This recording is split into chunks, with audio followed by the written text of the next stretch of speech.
के देखो। आ रहा हूँ। हाँ। हेलो गाइस, जैसे कि आप सब देख रहे हैं कि हम एक तो टूटे घर में हैं। पीछे बाहर भी दिखा दें। और इस टूटे घर से आपको कुछ तात्पर्य ये होगा कि यहाँ हम क्यों हैं। एक छोटा सा बच्चा है हमारे गोद में। ये हमारे दादी का घर है, 100 साल पुराना। और हम नहीं चाहते कि हमारा चेहरा दिखा दे रहा। दादी के घर से हमारा लड़का जो है वंचित रहे। इसका नाम साद है, मोहम्मद साद खान। और ये 12 अक्टूबर 2025 की पैदाइश है, इसकी बर्थडे है। और मैं चाहता हूँ कि ये अपनी दादी के घर से परिचित रहे और वंचित ना रहे। अपने दादा के पिताजी के घर से, मेरी दादी के घर से वंचित रहे। और ये सारी पुरानी चीज़ें हैं इसमें। और ये हमारे ये धरोहर है। और बहुत ही अच्छा अनुभव हम अपने बच्चों को लेके आए हैं यहाँ पे दिखाने के लिए कि चलो हमारी दादी के घर में तुम भी चलो। तो मैं पहली चीज़ आपको दिखाना चाहता हूँ, ये अरबा, इसका नाम है अरबा। यहाँ मुर्गियाँ बैठने लगी हैं, अरबा नाम है इसका। इसमें पहले के लोग सामान रखते थे और ये सामान है। और ये अटारी हुआ करता था यहाँ पे।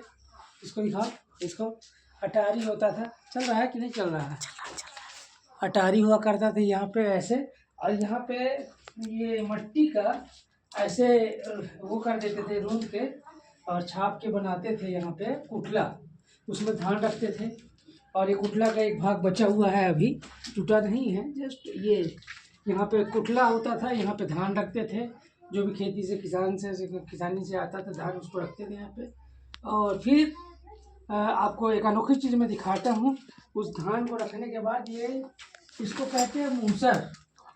आप देखिए अच्छे से, गौर से यहाँ दिखाइए इसको, अच्छे से उंजेले में दिखाइए। इसको बोलते हैं मूसर। एक खैर लकड़ी होता था, जिससे कत्था बनता है, उस लकड़ी को होता है। यहाँ पे लोहा लगता था और इसको फिर वैसे मैं तभी उल्टा किया हूँ। इसको ऐसे पकड़ते थे गाइस, ऐसे ऐसे खोदते थे और फिर धान से चावल निकाल कर फटक कर उसको हमको खिलाते थे।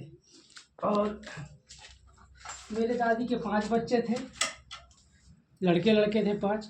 एक लड़की थी, लड़की को दामाद ले गए और लड़का को बहू ले गई। और मेरे दादी का घर वीरान हो गया। और फिर उनसे भी बहुत सारे बच्चे पैदा हुए। उनकी लड़कियों को दामाद ले गए, लड़कों को बहू ले गई, उनका घर भी वीरान हो गया। और ऐसे ही परंपरा चल रही है। आज मैं अपने लड़के से साद खान से कुछ कहना चाहता हूँ, लेकिन अपनी दादी के घर को गौर से देख के पूछ कर रहा है कि उसकी दादी की आत्मा यहाँ पे आ गई हो और इसको खिलाने के लिए कर रही है, इसलिए गर्दन ये हिला रहा है। और इसके गर्दन को जो है गलत मत सोचिए, ये गर्दन खुशी का गर्दन है कि चलो कम से कम मैं अपने दादी के पिताजी के घर को देख लिए। 3 बार पिताजी के घर को देख लिया। और मैं आशा करता हूँ कि आप लोगों को ये वीडियो पसंद आई होगी। और ये खपरैल घर होता था, ये पुराने ज़माने का झाड़ू अभी रखा हुआ है। और एक चीज़ मैं आपको बताना चाहता हूँ कि जिस जाति से हम आते हैं उसको बोलते हैं धुलियाँ। रुई धुलने का काम था। यहाँ पे एक चीज़ रखा हुआ है, पुराने ज़माने का। ये 100 साल से ऊपर आयु इसकी हो गई। दिखाओ, इसको दिख रहा है? ये तीर जैसा, ये यहाँ पे डंबल जैसा जो दिख रहा है वो हमारी जाति का है। और ये जो हम ये चारपाई पे सोते थे, वो चारपाई भी रखी हुई है अभी। ऐसे रख देते थे अटारी में लोग जब। और ये भी अरबा, यहाँ पे चूल्हा होता था, चूल्हे में खाना बनाया करता था, जिससे 5 बच्चों की परवरिश होती थी। और ये दरवाज़ा है, ये करीबन 120 साल पुराना दरवाज़ा है। ऐसे ही होता था, ये बजाते थे तो दरवाज़ा खुलता था। और ये अरबा आप देख लीजिए, यहाँ पे ये अरबा है, इसमें सामान रखते थे। ये अलमारी थी उस ज़माने की, जिस ज़माने में हम पैदा नहीं हुए थे।